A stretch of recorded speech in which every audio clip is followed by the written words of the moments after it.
War shatters lives, separates families, and destroys livelihoods. Civilians bear the brunt, trapped between fighters who fail to respect the rules of combat.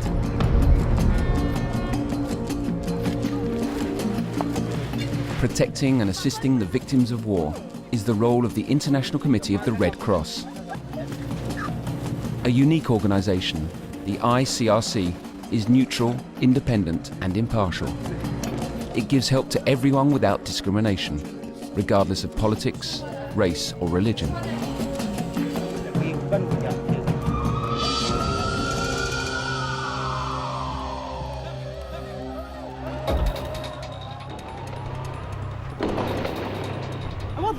We're in a war.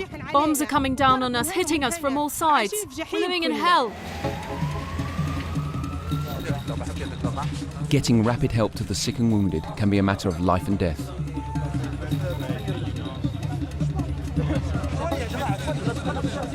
At great personal risk, often deliberately targeted, health workers provide emergency care.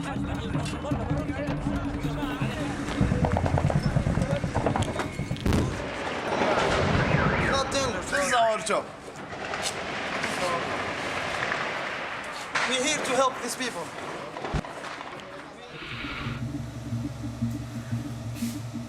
Fighting takes a terrible toll on medical services, destroying healthcare facilities and preventing the sick and wounded getting treatment. There's fighting, there's shelling. People can't leave their homes because the roads are blocked. It's so difficult to bring patients to hospital in an emergency. And by the time they do manage to get through, they're often close to death. All this puts healthcare in danger. During conflict and violence, the ICRC delivers much needed medical supplies and helps local healthcare staff treat the wounded. You see here hundreds of thousands of pieces of bone. The sick and wounded are treated impartially according to need. There's no discrimination between these people. We are treating weapon-wounded patients, whether it's a fighter or a civilian, no matter which group he's from. Although civilians have the right under international humanitarian law to be protected, every year millions flee their homes in search of safety, risking disease, hunger, and abuse. To ease their hardship, the ICRC provides emergency supplies such as food and shelter, as well as installing safe drinking water and decent sanitation. This is what it looks like. This is the difference. This is the raw water from the river, and this is the treated water that goes to the community. Part of the world's largest humanitarian network, the ICRC works closely with the National Red Cross and Red Crescent societies who understand local conditions. In many places, without their support, it would be impossible to reach the people in most need. The ICRC is here today together with the Libyan Red Crescent Society to provide help to this vulnerable population from sub-Saharan Africa. Through this strong partnership, thousands of migrants were evacuated to safety in extremely difficult conditions.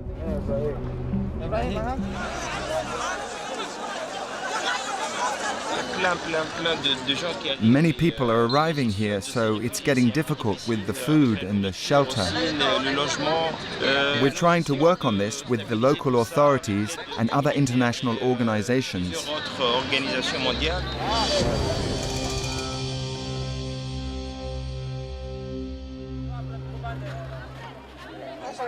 In the chaos of conflict, families get separated from loved ones.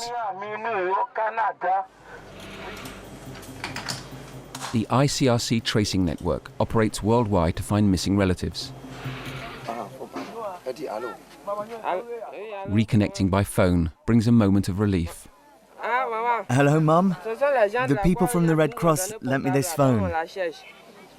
But nothing compares to the joy of families reunited after the trauma of separation. A tracing team has found 17-year-old Shakuru's family.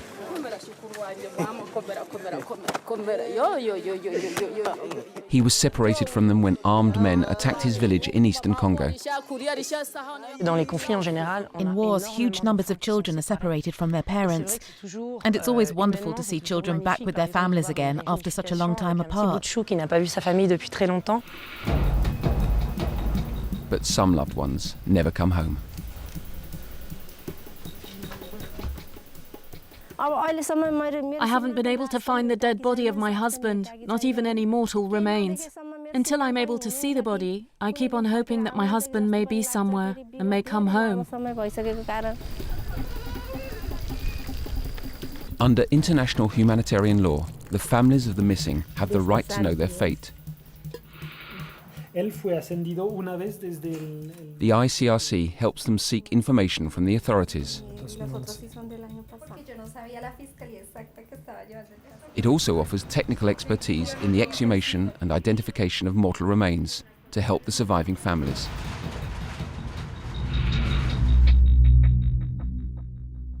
Around the world, millions of people are behind bars, deprived of freedom, cut off from family and society. Every year, ICRC staff visit 500,000 detainees in nearly 80 countries. The visits take place under strict criteria, allowing delegates to monitor conditions and to find out whether detainees are being treated humanely. All interviews with detainees are held in private, so they can speak freely. Concerns about conditions and treatment are raised confidentially with the prison authorities. This builds up trust and ensures access to places otherwise closed to outsiders.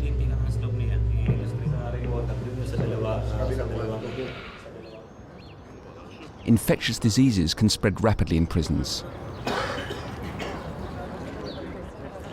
ICRC offers medical expertise and technical support, working with the authorities to prevent and control the spread of disease.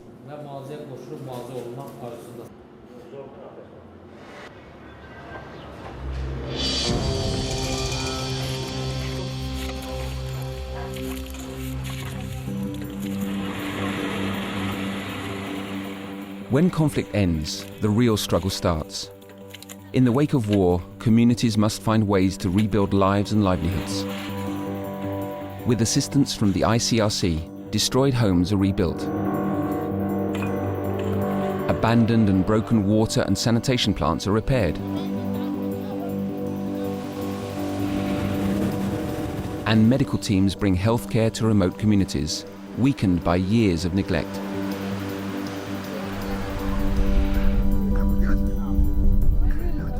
But rebuilding lives is about giving people the means to help themselves. By listening to local communities, the ICRC can find out their needs and reinforce their own resilience. With seeds and tools, people can plant crops to sustain themselves. It's good to receive this help, because when we cultivate our fields, we can survive on what we produce.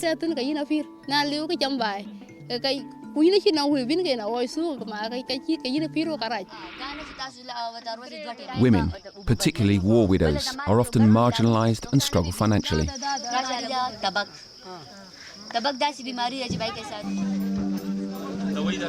These women are part of a microcredit scheme, receiving cows to earn income from their milk and calves. We're poor people. When I arrived here all alone with my children, we had to manage as best we could. Having these cows is the only way of making ends meet.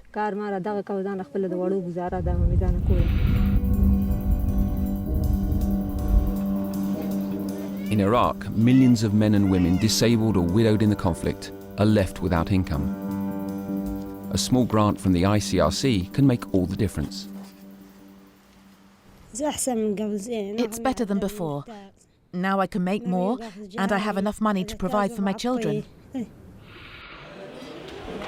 Millions of casualties of war are helped at ICRC orthopedic centres to walk and work again.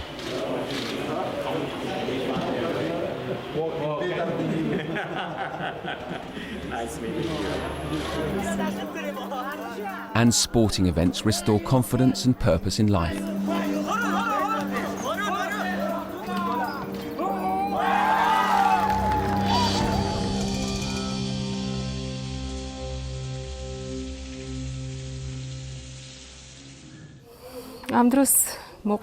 They came into the village. They beat some people up. They even killed one person in the garden. I can't stop crying when I remember it.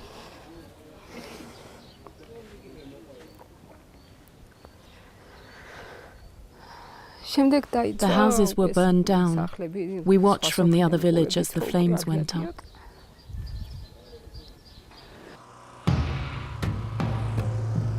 The ICRC reminds those involved in conflict of their responsibilities under international humanitarian law to spare civilians. You cannot go into the house of a civilian and take things. You cannot burn the house of a civilian.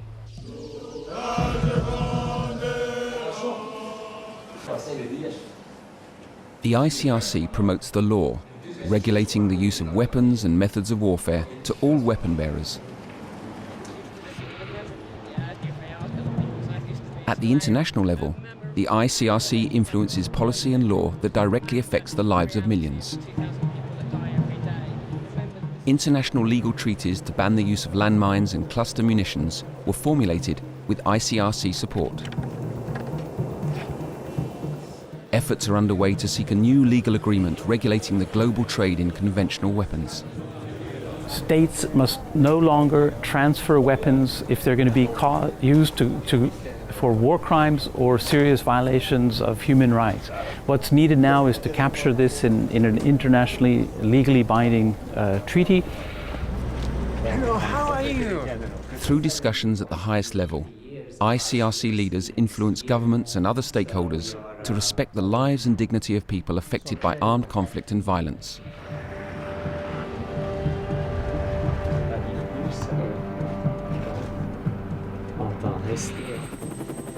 While in the field, in situations like hostage releases, the ICRC acts as a neutral intermediary between the various parties. The organization's independence builds trust and helps gain access to those in need.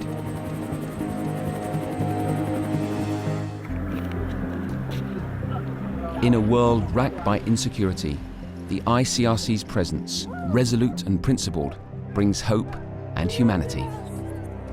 With your support, the ICRC can go on bringing vital help to millions across the globe who are today suffering because of conflict and violence.